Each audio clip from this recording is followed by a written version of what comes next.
So I think we'll start with, why do you feel that mental health and housing is so linked, and why is it so important to keep it on the agenda?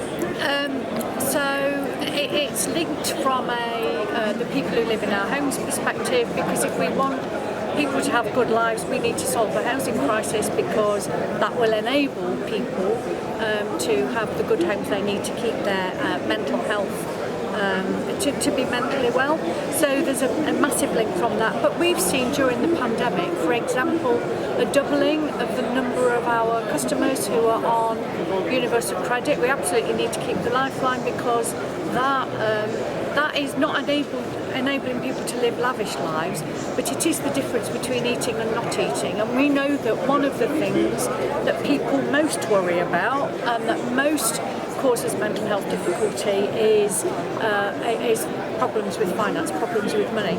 And then if we think about our colleagues and people in organisations, what we see is that they're dealing with their own challenges throughout the pandemic, and also they're dealing with customers on the front line who live in who are living through some very difficult times themselves.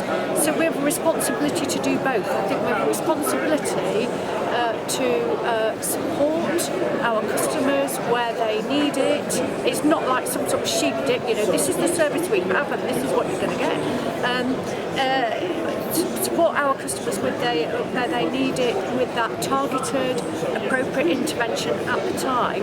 But then in order to be able to deliver that really well so that customer gets the best outcome, we need well-supported, mentally well colleagues who can do that. And when we think about the impact on the UK economy the year before last from sickness absence due to mental health related conditions was £119 billion. Mental health related absence is the largest reason for absence from work, bigger than cancer, bigger than heart disease.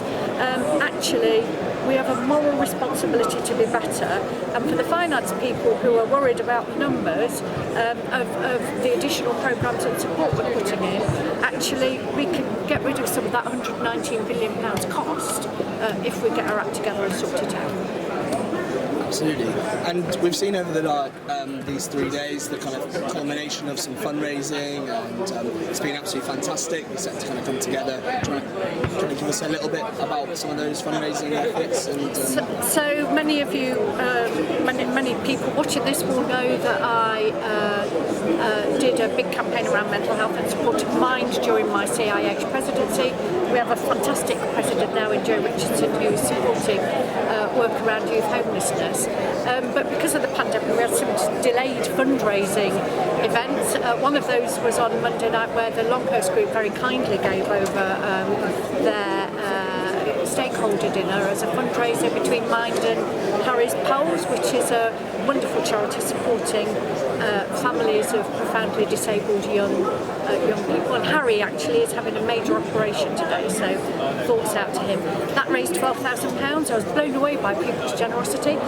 But then the really mad big thing is occurring this weekend, where teams from Longhurst, Grand Union, my organisation, CIH Futures, and Moscow from St Vincent's are coming together to do 24 peaks in the Lake District.